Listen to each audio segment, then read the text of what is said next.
What's up, what's up? It's me again, Mr. Oliveros here, Mr. O. And today we're going to learn how to solve radical equation. A radical equation is an equation in which a variable is under a radical. So meaning say the variable is in the square root, cube root, fourth root, and so on and so forth. Okay? So let me give you several equations here. First, if I have square root of x minus 5 is equal to 0, is our first example, you need to isolate the square root first. So you need to transpose or move the negative 5 by adding 5 here.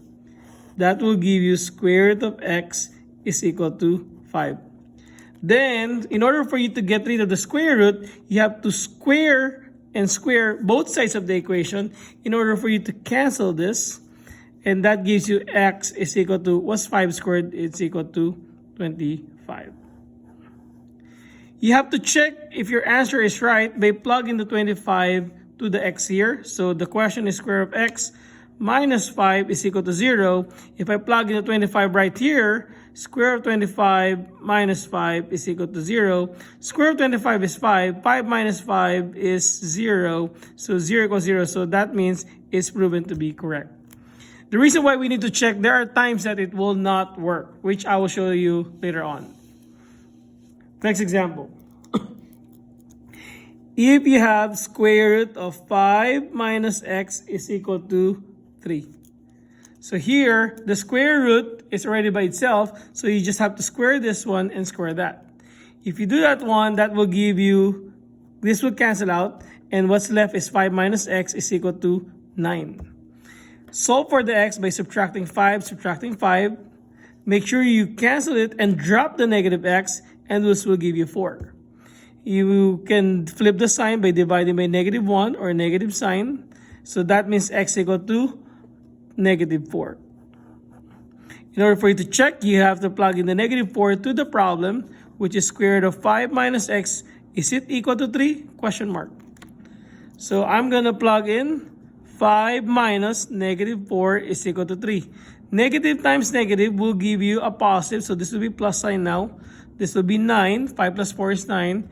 And what's square of 9? It's 3. So therefore, they are equal. So our answer here is right. Sample number 3. What if you're given x minus 2 raised to 2/3 equals 4? I know this doesn't look like a radical sign, but you know it is. If you remember, this is the power, the 2/3. The 3 represent there a cube root. And x minus 2 squared is equal to 4. Let me go back to the previous problems. We cancel this portion here because what's the number? What's the index here? The index here is 2. If you square the square root, this cancel out. If you notice, this is 2, that's 2. So in order for me to get rid of this one here, I have to cubic it. Make sense? So if I need to cubic it, so I would need to